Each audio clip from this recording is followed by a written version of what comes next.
আদরে সুহাগে মনটা ভরে দেব রে, ভালোবাসো যদি আমারে, আমার অন্তর কারিয়া নেব তোমারে, ভালোবাসো যদি আমারে। হ্যালো, মে কেন স্যার? খারাপ, আজকে অফিসে লোক নাই, সব ছুটিতে দিছি। আদরে সুহাগে মনটা। স্যার, আমি আপনার পিএস এর সাথে কথা বলে এখানে আসছি। আমার না একটা জবের খুব প্রয়োজন স্যার। ও, শফিকুল পাঠাইছে, কোনো টেনশন নাই। আজকে মনে করো তোমার চাকরি কনফার্ম। ভিতরে আসো। সত্যি স্যার? হ্যাঁ। আদরে সুহাগে মনটা ভরে দেব রে, ভালোবাসো যদি আমারে, আমার অন্তর কারিয়া দেব তোমারে, ভালোবাসো। চুপ, চাকরি দিয়ে নই আগে। এটা আমারই অফিস, এই অফিসের প্রধান কর্মকর্তা হইলাম আমি। আর আশেপাশে কারো দেখতেছো না, কিসের জন্য জানো? আজকে তাদেরকে সবাইকে আমি ছুটি দিয়ে দিয়েছি, যে তোরা বাড়িতে গিয়ে বউকে নিয়ে আনন্দ কর, কারণ সবসময় তো অফিস টাইম ভালো লাগে না। এই জন্য বস, তোমার চাকরি কনফার্ম, তোমার কোনো ফাইল আমার দেখা লাগবে না, বুঝছো? কি বলতেছেন স্যার? হ্যাঁ, বর্তমানে চাকরি না এরকম ফাইল দেখে হয় না, চাকরি তো হয় মেয়েদের বডি দেখে। আর তোমার যে বডি, তোমার যে রূপ, তোমার যে যৌবন আমাকে তো পাগল করে দিয়েছে। আমি না তোমার প্রেমে পাগল হয়ে গেছি। তোমার চাকরি কনফার্ম, তুমি আমার এই অফিসে আমার এই টেবিলে বসবে। কি বলতেছেন স্যার? এভাবে কখনো চাকরি হয়?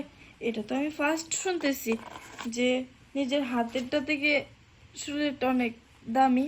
হ্যাঁ, এভাবেই চাকরি হয়। আসলে কি জানো, আমার এই অফিসটা আমার আন্ডারে চলে, আর এই অফিসের যত মেয়ে কর্মকর্তা রয়েছে সকলের চাকরি আমি এভাবেই দিয়েছি। অনেকে তো মেট্রিক পাশও করেনি, কিন্তু সে বর্তমানে 40,000 টাকা বেতনে আমার এই অফিসে চাকরি করে। তুমি তো বুঝতেই পারছো, তোমার লেখাপড়া অনেক, তোমার চেহারাটা অনেক ভালো, সেই জন্য তোমার বেতন হতে পারে কম করে হলেও, যদি তুমি আমাকে একটু দেও 90,000 টাকা। 90,000 টাকা? হ্যাঁ, শুধু বসে বসে লেখালেখি করবে, যদি আমি চাই তাহলে, আর যদি না চাই তাহলে চাকরি হবে না। না না স্যার, আমার চাকরিটা খুব প্রয়োজন, আমার এই চাকরিটা লাগবেই, সেটা যে কোনো বিনিময়ে হোক। হ্যাঁ, এখানকার জামানায় চাকরি হয় প্যান্ট খুলে, তাই কথা না বলে এখানে প্যান্টটা খুলে ফেলা।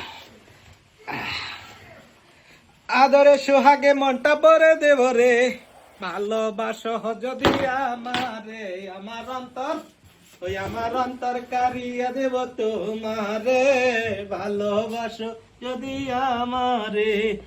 ওয়াও, তোমার বাইরে থেকে যতটা দেখতে সুন্দর, ভিতরে না তার চেয়ে তো বেশি সুন্দর। এমন নারী তো আমি আগে কখনো দেখিনি।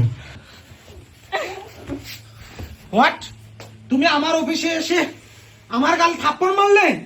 বিয়াদব ছোট লোক! তার মানে তুমি এভাবে ইন্টারভিউ নিয়ে মেয়েদেরকে জব দাও, তাই না? তুমি জানো আমার বাবা কে? এই অফিসের মালিক আমার বাবা, আনোয়ার চৌধুরী। আনোয়ার স্যার? হ্যাঁ, আনোয়ার আনোয়ার চৌধুরী আমার বাবা, আর আমি তার একমাত্র সন্তান। এতদিন পর্যন্ত শুনছিলাম যে অফিসে নাকি অনেকটা কাজ চলে, এখানে নাকি মেয়েদের দেহ দিয়ে জব দেওয়া হয়, তাদের কোনো কিছু দেখা হয় না। কেন, এটা কি ইন্টারভিউ? তুমি এভাবে আমার বাবার অফিসের দুর্নাম করতে পারো না। তোমাকে এখানে রাখা হয়েছে পুরোপুরি ভাবে যেন আমার বাবার অফিসটা ভালোভাবে চলে। ম্যাডাম, ম্যাডাম আমার ভুল হয়ে গেছে, আসলে আমি বুঝতে পারিনি। আসলে স্যার তো অনেকদিন যাবত বাহিরে, এই এখনকার জামানায় মেয়েদের চাকরি টাকা পয়সা পাবো দেখে দিতে করছি। ব্যাস, অনেক হয়েছে, এবার এখান থেকে চলে যাও। তোমাদের মতো ছোট লোকদের আমার বাবা বিশ্বাস করে ভুল করেছে। তোমাকে এই অফিসের দায়িত্ব দিয়েছিল অনেক বিশ্বাস করে। আইসি গেট আউট। আজকের পর থেকে আমি এই অফিস চালাবো। আইসি গেট আউট, গেট আউট।